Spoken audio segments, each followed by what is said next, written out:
Huwag yung kayong magkadisgrasyahan tayo niyan. Sinasabi ko madidisgrasya kayo. At madidisgrasya kayo. Hindi ako urong dito. And I said, I would stake my honor, my life, and even the presidency.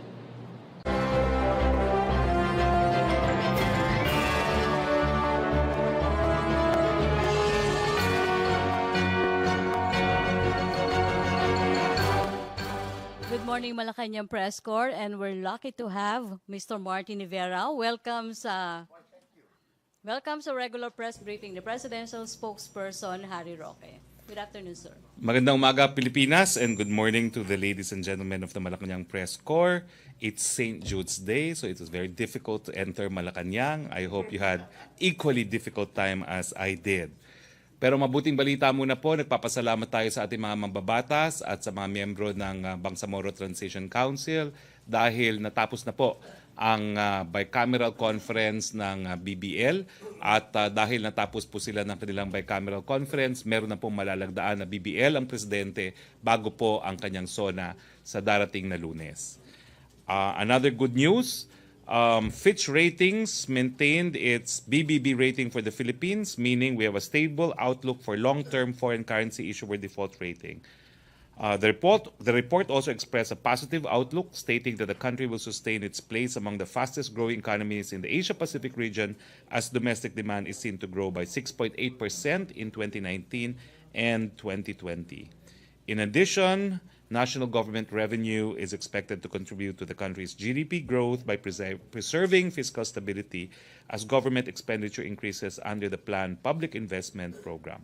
GDP is seen to improve by 16.2 in 2018 and 16.7 in 2019. Foreign investor confidence, on the other hand, remains strong due to the 43.5% year-on-year growth in the first quarter of 2018, amounting to $2.2 billion US.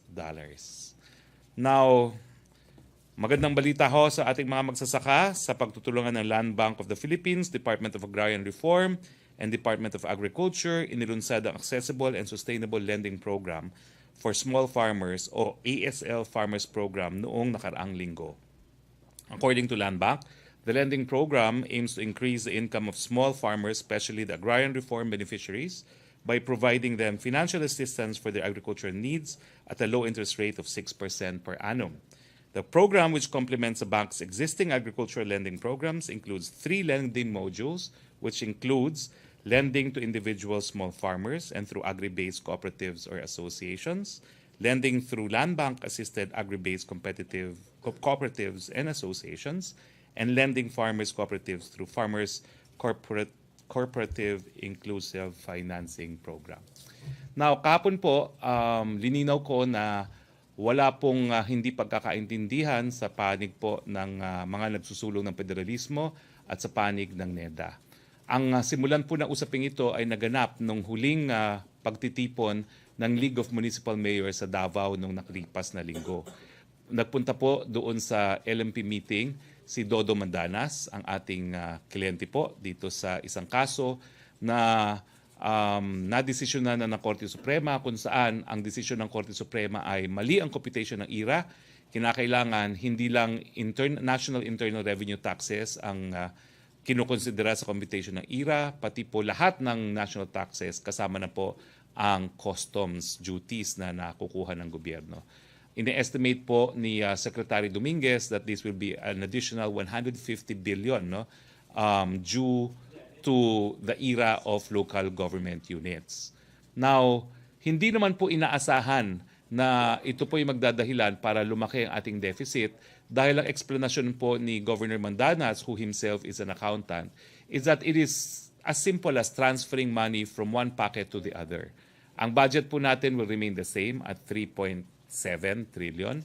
Ang mangyayari lang po, yung mga devolved na mga serbisyo gaya ng farm-to-market roads, gaya po ng mga barangay roads, yung mga convergence projects. Yung convergence projects po kasi ginagamitan ng national funds pero para sa mga lokal na mga kalsada patungo sa mga tourist at saka industrial destination, lahat po ito ngayon ibibigay na sa IRA ng mga local government units at hindi na po yan ibibigay sa mga line departments. Yung malaking bawas po sa budget ng DOH ngayong taon nito, 2 billion. Kasi po, nagkaroon ng underspending ang DOH pagdating sa paggagawa ng mga barangay health centers. No? So ito po yung solusyon, no? Na kaya naman nagkakaroon ng underspending, hindi sapat ang equipment, hindi sapat ang personnel ng DPWH para gawin pa itong mga tagwa 1 million na barangay health centers. No? So ngayon po, from the same budget, without increasing the budget, ililipat lang po natin yan from DOH to the era of the local government units. Now, ganito rin po ang mangyayari pag nagkaroon ng federalismo. Sa draft constitution po, 50-50 na po ang era, no? 50% sa national, 50% sa lokal. Ang mangyayari po dyan ay identify talaga natin ano yung mga nakasaad sa saligang batas na gagawin ngayon ng mga lokal na pamahalaan. At karamihan po ng implementation ng proyekto ay mapupunta na po sa lokal na pamahalaan, pero hindi po ibig sabihin na tataas ang ating budget. We will have to stick with the same budget, pero pagdating po sa alignment ng budget sa national budget, 50% of it now will go to the local government units and only 50% will go to national government. No? Ibig sabihin, 50% will go to IRA. So kinakailangan gumawa ng budget ang mga regional governments, no? At yung 50% naman ang magiging budget ng national government for activities which are expressly identified in the proposed federal constitution itself. So nagkaroon lang po ng linawan talaga kasi nung nagkaroon po kami ng cabinet meeting and I was discussing the ruling in the case of Mandanas versus Executive Secretary, ang naging opinion initially rin po ni Secretary Jokno is it may lead to a bigger deficit. And unfortunately, I'm not an accountant, so I was not able to explain in the cabinet meeting na no, we will go with the same budget, but we will realign it so that the share of or the expenses, the budget intended for devolved activities will now be given to the LGUs in the form of their IRAs. Okay, increase IRAs. So kaya wala pong expected deficit at dahil wala pong expected deficit, wala pong expected downgrade as far as our credit rating is concerned. Questions now. MPC question, Maricela Lili, TV5. Microphone Ace, please. Hi, sir. Good morning. Sir, just to follow up on BBL, you said earlier that the President will sign the BBL before SONA. Does it mean in the morning of SONA or tomorrow, days before SONA? I'm not sure when, but the President, as of last night, was in Davao. I was with him. So anytime now, he can actually sign. As soon as we receive the consolidated version of the proposed Republic Act, the President can sign. So does it mean that the President will also discuss BBL on the SONA? I think so. I think that's a fair expectation. Sir, ano po yung mga last-minute preparation of the President? Well, as I said, there will be a rehearsal on Sunday here in Malacañang. Will there be a meeting between Direct Joyce Bernal and the President? I expect that to happen in the rehearsal on Sunday. Meron po ba siyang bilin or advice na gusto niyang mangyari during the SONA, especially on the production side? Wala naman po. We leave that to Ms. Joyce Bernal. But I think she has spoken on this matter. She wants to portray the President as the father of the nation. Follow up, federalism? BBL. Joseph Morong, Sir, Jenny 7. don't they have to ratify that first, no? Yung Bangsamoro, they're calling it Bangsamoro Organic Law Yes, now. yes. So, ratify in the morning, sign right before the SONA. Yes. Can that happen? Well, that will have to be the procedure, no? Because both houses will meet separately to open the third regular session of the 17th Congress, no? And the ratification will happen there. Sir, any expected legislative agenda that the President will be pushing on SONA? For example, the priority bills. Nakalusot na yung kanyang BBL, federalism probably? Well, definitely federalism will be there. There's rice tariffication, which is also an administration bill which has not seen the light of day. But anyway, we will give you a primer, no, before the BBL itself. Okay, muna, sir. Before the State of the Nation address itself on the list of legislative agenda, no, to be submitted by the executive to Congress. Ace Romero, Philippine Star. Secretary, sa process lang. So after ma-ratify, i-enroll pa kasi yung bill sa Malacañang. Pwede ba yun ganun kabilis? I think so. Pwede po. Pwede naman. So- Kasi certified urgent naman siya eh. So urgent. So it's possible na Monday or Friday? It's possible that it will be on Monday. Monday na rin. Monday. Okay, I think that's a target anyway. Thank you, Secretary. Follow-up, Christina Vendano, Inquirer. Sir, si Senator Drilon said there's no need naman na to push for yung federalism because the BBL itself showed na it can empower yung regions, and federalism advocates, di ba, want na ma-develop yung regions. And then also back on the SC ruling, si former Chief Justice Davide said na this will help yung 40, yung going back to the national government, yung 40% ng era for LGUs, it will help rin daw yung region. So that's another argument against federalism. Sir, what's your reaction to Well, I had the personal experience as far as this is concerned. I myself believed initially that perhaps charter change for federalism would not be necessary until I had my personal experience in Congress. No? I had two bills. No? One was called BRAVE, Budget Reform for Village Empowerment, giving the local government units development funds, 1 billion per province, 500 per city, 300 per municipality, 3 to 5 million for every barangay. It does not stand a chance in Congress for as long as we are a unilateral form of government with Congress providing for the annual budget. I do not know how to explain it very well, but the reality is for as long as in the Constitution, the power of the purse, over 60% of the budget remains with Congress, there cannot be any initiatives that would lead to empowerment of local government units. There really is a need to change the Constitution itself to make this point and to make this an institutional change. My bill was received not just with skepticism, it was received with so much anger on the part of particularly the veteran congressmen, because to them, it's just unthinkable that the national government will not have a say on how to spend the national budget. No? Many of them will still say that only congressmen know what their constituents need. And we know better. Because look at that. Last year, DOH was not able to spend 2 billion in barangay health centers because of lack of capacity. No? Samantalang yung mga tagwa 1 million na yan, kaya na yung ibigay sa mga lokal na pamahalaan. So yun po yung mensahe ng federalismo talaga. And I've seen it up close and personal na talagang unless you effect the change through change in the Constitution itself, the national government, the congressmen will not allow the empowerment of local government units. So it's not so it's institutional change, not yung through legislation. It can't be achieved through legislation. I can tell you that. Okay. Follow-up.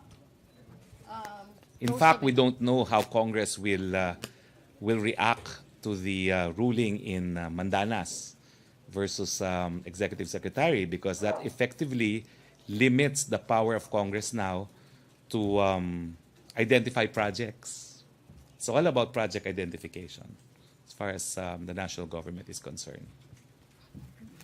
Dexter Ganibe. Sir, follow-up lang. Sa issue ng federalism, ano po ang reaksyon ng Malacañang doon sa binabanggit ni dating Chief Justice Davide na ang pagsusulong ng federalismo ay para mapaigsi lang ang termino ni Vice President Robredo dahil kasabay siya ng Pangulo na bababa sa 2019 kapag magkaroon ng transition government? Wala pong katuturan yan.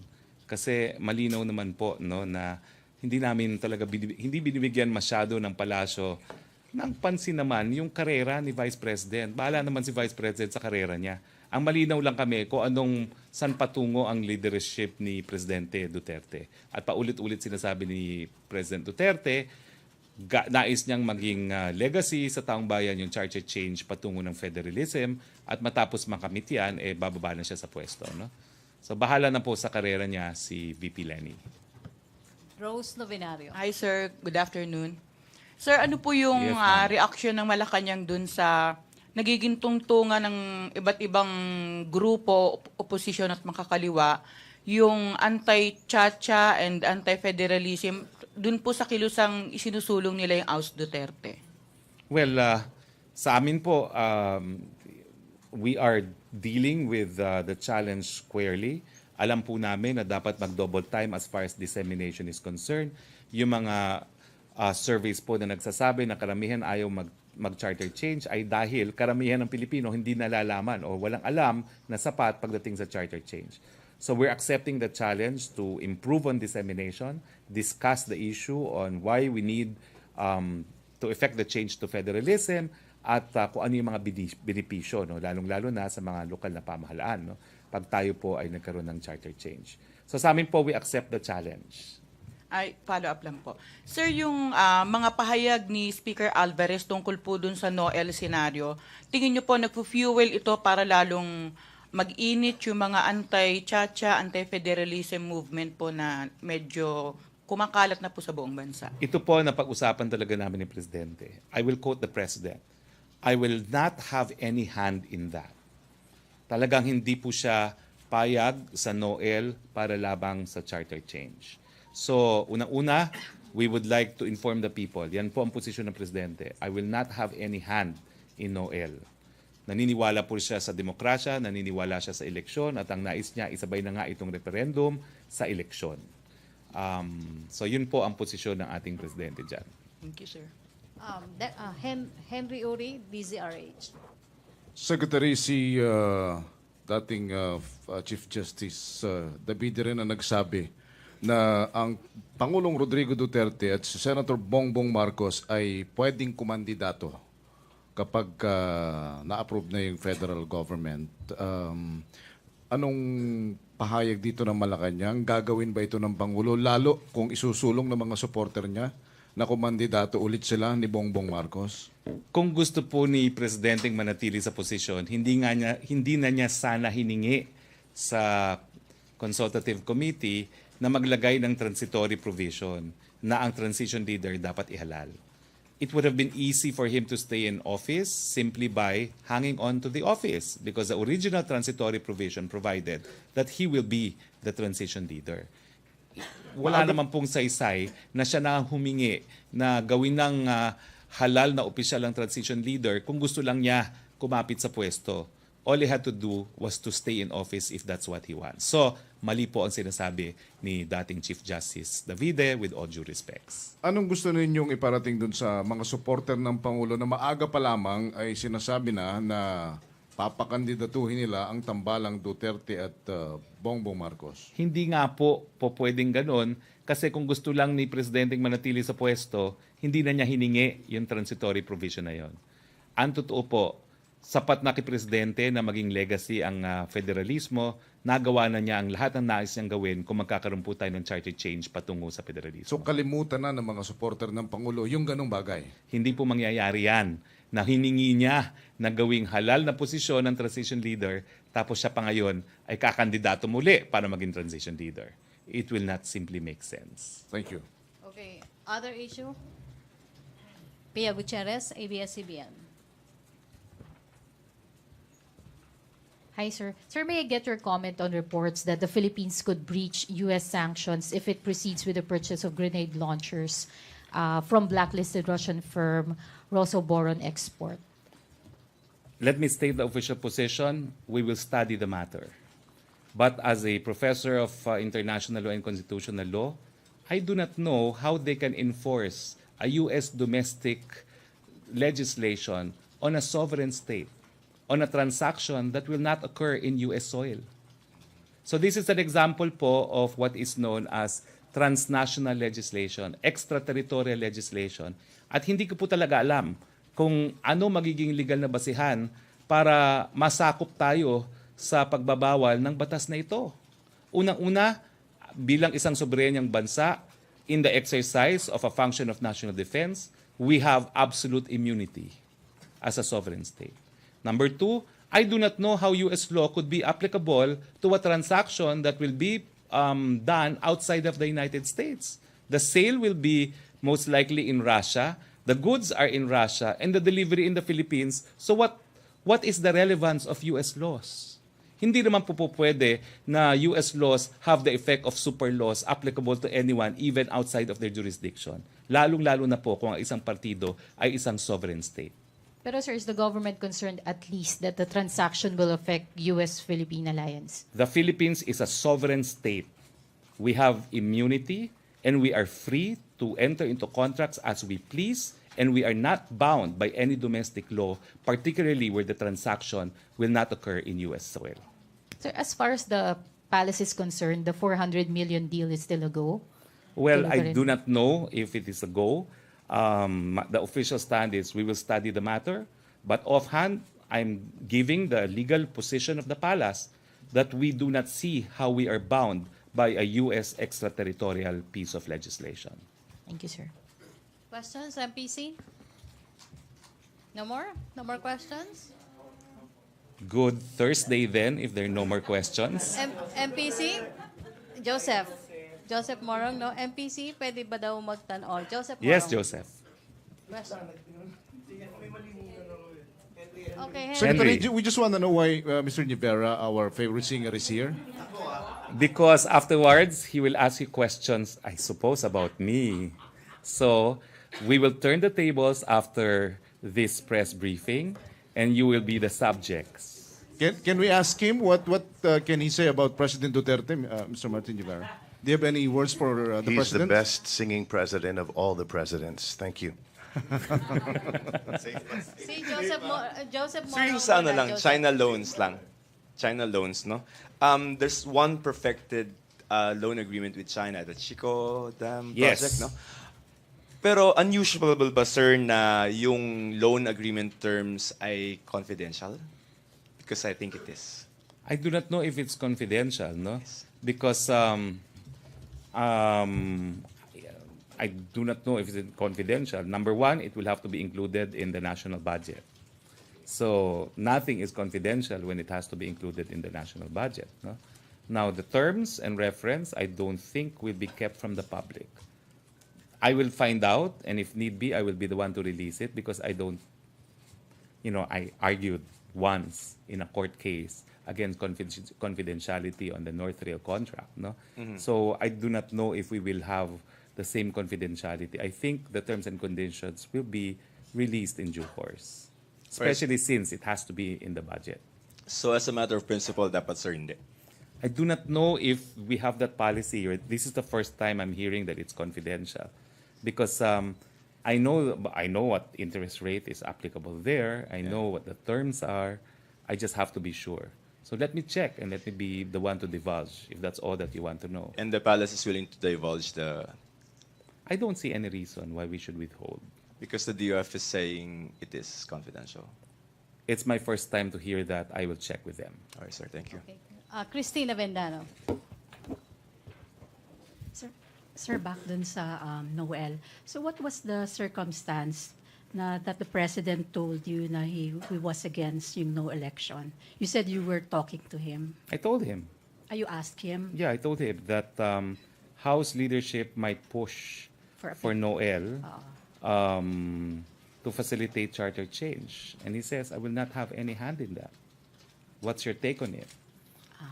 Okay. So yung People's Initiative, what do you think about that? Kasi that's one of the things that will... Pero kung the People's House, Initiative kasi yan, siguro yan yung sagot din ng liderato ng Kamara doon sa posisyon ni Presidente na he will not have any hand in it. Eh kapag People's Initiative na yan, ano pa magagawa mo kung nanggaling na yan sa taong bayan? Di ba? So he will allow it. Okay, People's Initiative nga. That's the nature of People's Initiative. Pero the president is not, parang asking Alvarez, Speaker Alvarez, not to, what's this? Let's put it this way.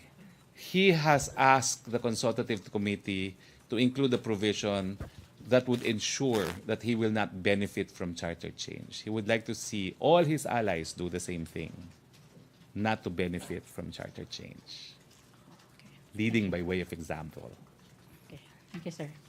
Okay. Questions? No more? Can we have Mr. Martin to ask question? Yeah, you can take the podium. Or maybe there, just the mic. My question is very important, Secretary. What did you have for breakfast? You were there. What? I had chicken longanisa Chinga Laganisa. and eggs. How important is the Malacañang press corps to you? Very important. The job is because of the Malacañang Press Corps, because it's important that they deliver the message to the people. The message of the president be delivered to the people through them. How transparent can you be? You heard what I said. You On a answered very matter well. that the Department of Finance said was confidential, I will divulge because I think the people are entitled to know it. What's your advice to the president when he speaks? When he speaks, stick with the The script. prepared script. Although I have promised him that I will help look for better speech writers who will actually write speeches that he will actually read.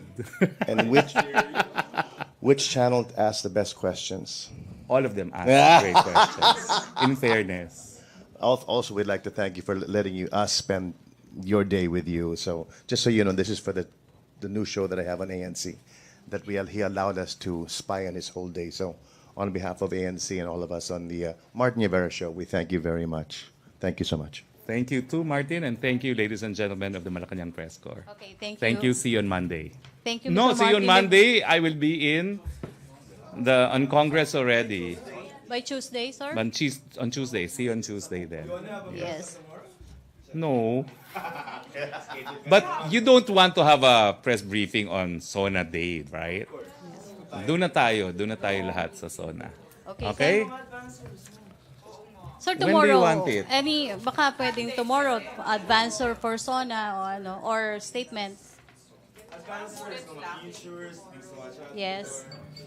Let's schedule kasi I want it after the rehearsal. I won't divulge what the speech will be.